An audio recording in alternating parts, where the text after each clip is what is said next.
Oh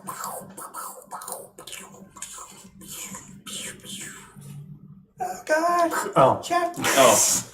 Oh, hey everyone. Kyle Hagan and Tyler Talmadge here, talking about Armada.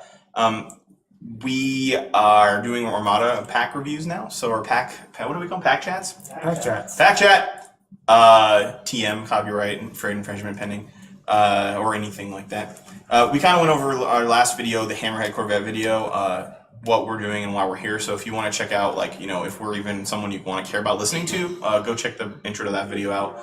But we're going to kind of dig in, talking about the Imperial Light Carrier expansion pack for Armada. So you can see the ship up there. It's kind of cool looking. Tyler was playing with it. It's a smaller, weirder pizza. The Quasar Fire. Yeah. It's got the hangar bays on the bottom, which I think is kind of cool. This ship is kind of cool. It's old school, very old school Star Wars canon. It's from the 90s. And they actually brought it back in Rebels, and they have these in Rebels now too. Oh, so it's really? kind of cool because they've connected the Legends universe back in. Yeah, this is one of those old school ships. It's really cool because it's one of those Imperial ships that like the Rebels often steal and use. And this is one of those ones. I wish that Fantasy Flight would make like sort of like a neutral conversion pack. Oh, that's what I was just thinking. Yeah, where like you give out these ship cards for like the Rebel side for a ship like this. Yeah, and like both sides can use. So like this ship could be a Rebel ship, and like the Nebula B could be an Imperial ship. That'd be cool. Yeah. Fantasy Flight people who watch these videos, do it. Or do it faster. Anyway. We do have a new rule in this one, so that's the multi-icon upgrade card. So you'll see one of those as we go through, but those are the boarding parties that we're all kind of excited about. I'm just going to pop this right next to it. Multi-view. Basically, for each group of those icons on your ship, on your ship's card, you can have one of these upgrades that match that group. So if it's not like if you have one and the other, or blah, blah, blah, you have to have two, and it takes up 2 slots. So that matters more in the Quasar cruiser class that we'll talk about, a 2-class cruiser carrier, sorry, that we'll talk about in a second. But yeah, so keep that in mind as you're using boarding parties. Super thematic and cool. We mentioned that in our previous video, but I'm really a fan of the boarding parties. So let's pop this guy up there. So firing arcs are cray-cray on this guy. Like, you know, usually with Imperials you have a lot of wide firing arcs, but this guy's like almost 50% of the card is this front firing arc. Yeah, and we noticed that with the Hammerhead, that the forward firing arc is just bonkers. Yeah, and it's wide. And this guy's nice because he's pretty maneuverable, and even at high speeds, like he can kind of turn around really well. And that firing arc plus his turn ability should be pretty. It's okay. It's not bad. So let's just look at the cards then real quick. Moving up here, you can see. Oh God, I got it 2 inches right. Okay. You have the Fire Class 2 and the Fire 1 class and Fire 2 class. Those are the differences. They both have the same hull value. They have the same command, squadron, and engineering value. I do like that this is a squadron heavy one because it makes sense because it's full of fighters, right? You have the same kind of defense tokens and maneuverability. Main difference being that the front three, the front arc, the starboard, and then the port. That's a part of why. Starboard port, and aft. Okay. Aft. I'm learning. No, I'm not. Have some red dice instead of some blue dice. The other main thing is that you have 2 like tech positions, or like gunnery positions on the Fire Class 2. I think you can see right here, Fire Class 2. And then on here you have 2 of the like kind of weird cannon things. I don't know what those are. It has totally offensive upgrade. Okay, offensive upgrade. So that's the thing to keep in mind. Again, this matters when you're talking about these boarding squadrons. So if you put a boarding troopers on the Fire 2, you would have 1 gunnery position left over. If you put it on the Fire 1 class, you would have 1 offensive upgrade, offensive retrofit position open. Is that right? Retrofit? Yeah, offensive retrofit. But yeah, so I think the point cost's not too bad for a ship with 6 hull and 4 squad value. I think that they're pretty cool. 54 and 61 Yeah, and these there's actually a lot of difference between these in the attack dice. Also, interesting thing here with the Quasar Fire 2 is anti-squadron is a red. It is the only ship right now in the game with a red anti-squadron. Oh, really? Yes. That's so awesome because like that means you can shoot squads from super far away. Super far away. So Agent Callus right now would be great for murdering the Unique Squadron. Yeah, and that's again that's also cool because we're about to see a bunch of people from the Rebels show here as well, and the upgrades and things like that. So Callus is another one of those characters from Rebels that is good at killing squadron ships, specifically Unique Squadrons. So yeah, let's move on to these. Dive into the upgrades. Birds. Again, this one comes with one ship, so it's got one copy of everything besides disposable capacitors and boarding troopers. I don't necessarily know why they chose to do that because there's only one quad battery turrets and the other one there's two, but there is some doubles of cards in here. I guess, it's because you could put two disposable capacitors on this ship because it's two offensive retrofits. And you could put, I guess, boarding troopers on multiple ships. I don't know. Who knows? But we're going to figure it out. So we're going to start off with the Admiral from this pack.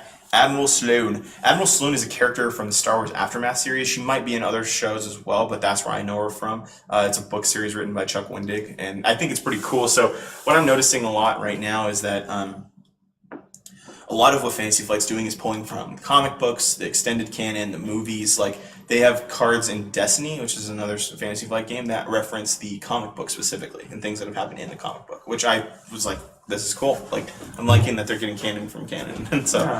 But Admiral Sloane is unique, obviously, because she is a admiral. While a friendly squadron without rogue is attacking, it may spend one die with the accuracy icon to choose and spend one of the defender's defense tokens. While attacking a ship, it may also reroll one die with a critical icon. Whew, I want it. Ooh. It's so good. I love it. There's a lot of cool stuff you can do with just regular old TIE fighters and bombers and stuff. She is a great buff to the classic TIE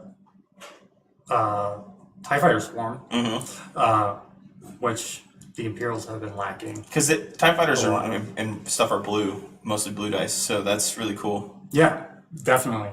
And then with a critical icon. And yeah, so interesting thing, there's been a lot of fleet lists that I've seen that have been like really bomber heavy with her. And the thing about bombers, they do get crit icons a lot, but they count. Yeah, they do count, but they don't have a lot of chance to get accuracy icons. So she has a lot. She helps more with basic TIE fighters. Yeah, and non-unique ships, non-unique non-squadrons, multiple squadrons. Yeah, so not the basic Star Fury or Fire Spray. That have a rogue, but maybe some of the other ships I can't think of anything like the Houndstooth non-upgraded version or things like that, where you can have a potential to more often roll accuracy. But I think it's cool. I mean, I think maybe the Defender or the TIE Defender has blue dice for its ship. It has blue dice and black dice. So that could be really cool. Doesn't have black dice. And because with Reimer you can probably get accuracy stuff too, right? Because you're using your full armament instead of your bomber one, or instead of your ship one. I can't. Yeah. Anyway, Admiral Sloane is really cool because it takes what was already cool with Sato and makes it into something that Imperials can do, and not the same thing, obviously, but it makes it so you can more accurately use the squadrons. And if you recall, Rebels have way better squads, or used to have way better squads than Imperial do. But they probably still do. But she does even out, and she's pretty cheap. Yeah, she's 24 points. So Imperial. Sweet. The next person we have is the Grand Inquisitor. So this is a person on a ship, as the person silhouette means, person on a ship. Oh, yes, the person on a ship. Person on a ship. A unique 4-point upgrade. It's Imperial only. It's when an enemy ship at distance 1 to 5 changes speeds, you may exhaust this card to increase or decrease your speed by 1. Oh, That's so cool. Oh, yeah. Like 1 to 5. So when you're in range of shooting a ship, you can change your speed. And so if they were like, if you're like running up by sides, I don't know if you can see this, like this, they move. You can like kind of just reduce your speed and move up 1 instead of like going side to side, because you might not want to get into a broadside with like your pickle, like a pickle. You might want to stick your ISD right in a spot where they can front arc you again, like they did last turn. That would be really cool. You know? Absolutely. It gives you a little bit of maneuverability where you don't have it usually as a Imperial. Yeah, I agree. So that's a great point. Yeah, I talked about that in the article too, but I'm liking him, and he's only 4 points. yeah, definitely. You can definitely round it out a bit. So, all right, dude on a ship. Here's a boarding party or boarding troopers. When you reveal a command token to discard a squadron or dialer token, in this card to choose one enemy ship at close range, choose and spend a number of its defense tokens up to your squadron value. So, you could use this to discard tokens, as far as I understand it, because you're spending them. yes. So, like, you could. They're already If you spent once. Yeah, again, another reason boarding parties are so good after you've done stuff to a ship. You attack the ship maybe full out on a turn with like an ISD, and it's like, oh god, I had to spend everything to not die. Like, Yes. I had an assault frigate that got front arced by a ISD, and it was brutal. I had like 2 health left, all my tokens were gone. If they would have boarding troopered me there, boarding troopered me would have been brutal, because they could have just discarded all my defense tokens. I would have never had any more, and I don't know. It's only 3 points to do that, so. Oh yeah, and then yeah, once someone's defenses are down, anyone who's played this game knows that if you have to spend defense tokens and you get hit again, or just like you can't defend, like it's devastating. You're pretty much dead. So, like I like the boarding troopers. I like the boarding parties for rebels. Like, I like these boarding parties. Yeah, Cam, the boarding troopers, and the boarding party are all great. Like, I hope we see more stuff like this that uses 2 slots to do something thematically awesome. Yeah. And it makes sense it's an offensive retrofit, because you're going on their ship and, like, blowing up their stuffs. Oh, yeah. Next one we got is disposable capacitors. So this comes as a 2 of in this pack because you can have it. This one had a lot of people talking about it, like why it was only for smaller medium ships, and like how people are either really liking that or really hating it. Well, I mean, if it's on like ISD. Yeah, let's read it first and then we can talk about it. It's 3 points and says when you activate, you may discard this card. If you do, the blue dice in your battery armament can be used while attacking ships at close to long range until the end of the round. That's really good. ISD has a, and see if you did put it on an ISD, which you cannot. You could use its 4 front arc dice to shoot at Yeah, and that's long range. basically It's an 8 die. If that were on an ISD, that's 8 dice, like turn 2. And we think about some of the other ships that have that. Like you would never want. I would never. That would be really crazy if it was on the side arc of a big pickle. Yeah, yeah. and that's game breaking. And so, I mean, it makes sense that it's on small and medium. So, Yeah. the ships that can use that would be this guy Yeah. and the victories. So, I like it on some other ships too, since you could put it on like maybe one of your shotguns and then kind of run more of like a mixed build where like you can shoot from far away and from close up. That way your positioning isn't as huge of a deal, and you can maybe survive going up against another kind of MC380C or MC30C or a decimator. That could be kind of interesting if you pick the non-black dice one. If you pick the scout one. Yeah, like the one that has some blue on it instead of just the black one. But I think that's only like 2 extra blue dice, though. yeah, but still, it's more firepower focused at a target, right? So when you do get close, you might be able to run like stuff and kill it. I don't know. I'm really bad at flying those things, so I always want to be able to shoot more because I like usually it's like those. It's like whoever gets closer first is the winner because that ship's gonna die. Like if yeah. That makes sense. Oh man, I forgot the boarding party's over here. Okay, so the next one we have is quad battery turrets. We talked about this on our last video, so if you did watch it, you can skip forward. No, I'm just kidding. Modification, 5 cost. When attacking a ship with a higher speed than yours, add 1 die to your attack pool. So we were talking about that being really cool for against flotillas and Flotillas, like I said in the other video, I'll go over it again. Like medium, semi-expensive, 5 points. And like, yeah, good for hunting down flotillas. Like every die has like every face has something on it. So I mean, blue dice are pretty good, medium range. Like I like it. It's a pretty solid card. I like it. I want to see how it works with some stuff. You know, this is one where maybe you can then afford to run maybe 3 victories or 2 ISDs and see like how it works, and maybe have a few squadrons, because everything's going to be moving around you all the time. You're like, oh god, but then this card can help you, not have to like worry about these fast moving guys, because you get an extra die on every one of your arcs. Yeah. Yeah, it's actually probably going to end up on one of my ships in our curling Corvette in our conflict. I don't want this. I'm gonna come back and watch this video for strategy against you. The next card we have is the Pursuant, which is the first title. When you reveal a command other than a squadron command, you may discard this card to resolve a squadron command. Or squadron. Blah. Treat this command as if you'd spent the squadron dial. So, once per game, you can then activate your ship and also activate all your squadrons, even if you weren't going to do that already. Huh. As far as I read it. So 2 cost for that, that's pretty sweet. Like, yeah. I mean, you could then, like do maneuver or actually fire and then activate all your squadrons, because it's 4, right? You're going to do 4, and if you had expanded hangar bays, you could activate 5 squadrons. So you could do some serious damage with this card in 1 turn. Yeah. I personally, I don't know how I feel about discarding discard cards. But I'm not a serious player. I guess I just see it being like a one-time. You're like, okay, I need to make sure all these bombers do damage this turn. Yeah, right? do a thing. And I need to engineering that ship so it can keep commanding squadrons, or I need to fire with my front arc and fire 3 blue dice. Or you might mess with that when you reveal a command. You may discard this card. I don't think I did. Maybe. What are you thinking? Like, do you think it's too powerful because of that?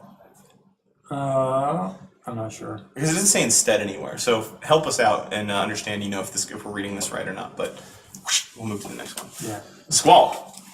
That one's like in a big old firefight there. When you activate, you may choose up to 3 unengaged friendly squadrons at close medium range.